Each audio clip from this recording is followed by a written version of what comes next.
अस्सलामु अलैकुम। आशू के संग आशू किचन में मौजूद हैं आप, और आज यहाँ बन रहा है जनाब मटर कीमा। सर्दियों की सौगात।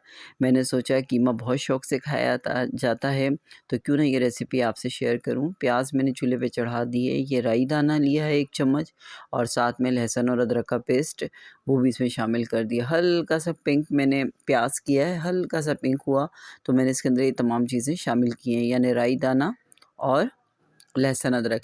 अब यहाँ हमने कुछ ले लिए हैं दालचीनी, लौंग और हरी इलायची, गरम मसाला, लाल मिर्ची, हल्दी, ये सब चीज़ें इसके अंदर मैं शामिल कर दूँगी। जैसे ही लहसुन अदरक भुनेगा तो मैं इसमें ये चीज़ें शामिल कर दूँगी। तमाम मसाले शामिल कर देने के बाद जो मैंने कीमा लिया हुआ है वो है 2 किलो। यहाँ मैंने पहले 6 टमाटर थे, उसे अच्छी तरह से कूट के शामिल कर लिया है। तो ये देखें आप, ये अच्छी तरह से बिल्कुल इसको मैं मिक्स कर लूँगी। और इसमें यहाँ पे मैंने बीफ का कीमा लिया है, और बीफ का कीमा गाय का है जो बहुत ही मज़े का और बहुत अच्छे सा मैंने पिसवा लिया था। ताकि ये देखें, ये बस ये मसाला तैयार होगा और वो कीमा मैं इसके अंदर शामिल कर दूँगी।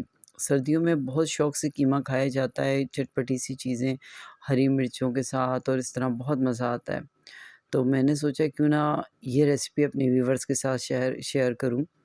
अच्छा, मैंने कुकर में इसलिए चढ़ाया कि ज़रा जल्दी से गल जाएगा, गेस्ट भी आने वाले थे और मैंने कहा ये हांडी भी मुझे तैयार करनी है तो ज़रा जल्दी हो जाए। तो कुकर में ही आसानी हो जाती है, जो काम आपका आधा घंटे में होने का होता है और वो 10 मिनट के अंदर होकर तैयार हो जाता है।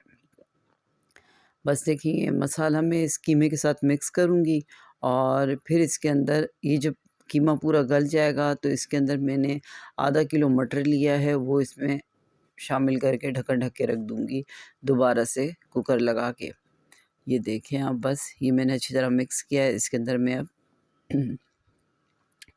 ढक्कन लगा देती हूँ कुकर का।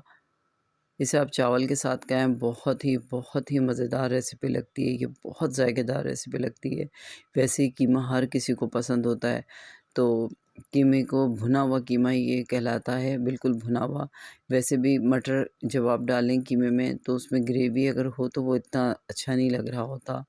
कीमा वैसे भी शुरबे वाला नहीं खाया जाता, ज़्यादा भुना हुआ ही कीमा खाया जाता है। ये देखें, मैंने इसे रखा 10 मिनट रखा, और ये कितना अच्छी तरह से बिल्कुल गल गया है। अभी देखिए कितना अच्छी इसकी शक्ल, कितनी खूबसूरत सी शक्ल, इतनी प्यारी सी खुशबू इस वक्त आ रही है कीमे की, बहुत मज़े की। अच्छा, ये सारे मसालों के साथ ये बिल्कुल मिक्स हो चुका है।